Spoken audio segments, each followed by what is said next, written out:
வருமுன்னர் காக்க வேண்டும் என்ற எண்ணத்தோடு திராவிட மாடல் ஆட்சியின் ஒப்பற்ற முதலமைச்சர் மாண்புமிகு ஸ்டாலின் அவர்கள் காலத்திய கடமையாற்றி முதலில் மதச்சார்பற்ற முற்போக்கு கூட்டணி கட்சி தலைவர்களை அழைத்து இது பற்றி கலந்தாலோசித்ததுடன் இந்த கருத்துடைய அனைத்து கட்சிகளையும் பரவலாக அழைத்து கலந்தாலோசித்து தக்க பரிகாரம் காண முனைந்திருப்பது மிகவும் வரவேற்கத்தக்கது.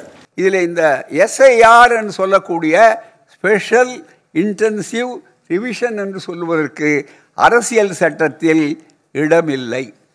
அரசியல் சட்டப்படி இங்கே தேர்தல் ஆணையம் செய்ய இடமில்லை. எப்படி என்று சொன்னால் தனியே ஒன்று சொல்லலாமே தவிர ஒட்டுமொத்தமாக எல்லா மாநிலங்களுக்கும் தமிழ்நாடு முழுக்க ஒரே தடவையிலே இப்படி செய்யலாம் என்பதற்கு இடமில்லை.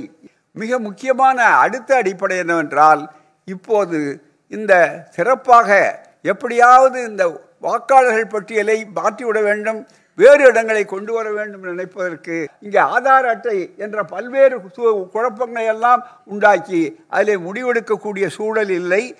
அதாவது ரொம்ப ஆபத்தான ஒரு பகுதி எதிலே இருக்கிறதுன்னு சொன்னால் பூத் லெவல் ஆஃபீஸர்ஸ்.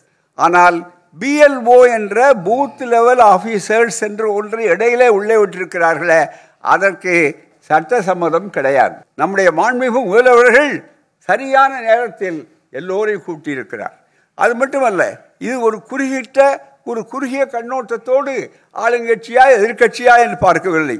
தமிழ்நாட்டு மக்களுடைய உரிமைகளா, ஜனநாயகம் காப்பாற்றப்பட வேண்டாமா, அது முகப்புறையில் இருக்கக்கூடிய ஜனநாயகம், மதச்சார்பற்ற தன்மை, இறையாண்மை, அதுபோலவே இந்திய democratic sovereign social democratic republic என்ற 5 அம்சங்கள் இருக்கிறது. இந்த 5 அம்சங்களையும் காப்பாற்ற நம்முடைய இந்த அரங்கம் முன் வந்திருப்பது இந்தியாவுக்கே வழிகாட்டி இருக்கிறது என்ற பெருமை மிகுந்த ஒரு செய்தி. எனவே 2 வகையில் தீர்ப்பு வேண்டும்.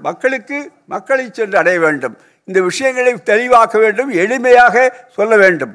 அடுத்தபடியாக அடுத்த கட்டமாக இதில் உச்ச நீதிமன்றம், உயர் நீதிமன்றம் எல்லா மன்றங்களுக்கும் நாம் இந்த வழக்குகளை தனித்தனி அம்சங்களை எடுத்து தெளிவாக SIR என்று சொல்லக்கூடிய அந்த மிக ஸ்பெஷல் இன்டென்சிவ் ரிவிஷனுக்கு அரசியல் சட்டத்தில் இடம் உண்டா, அதை சரியாக பயன்படுத்துகிறார்களா, அதே மாதிரி மற்ற சூழ்ச்சிகள் என்ன, மன்மோகன் சிங் வர்சஸ் சொல்லக்கூடிய ஒரே ஒரு தீர்ப்பு தான் இதில் வந்திருக்கிறது.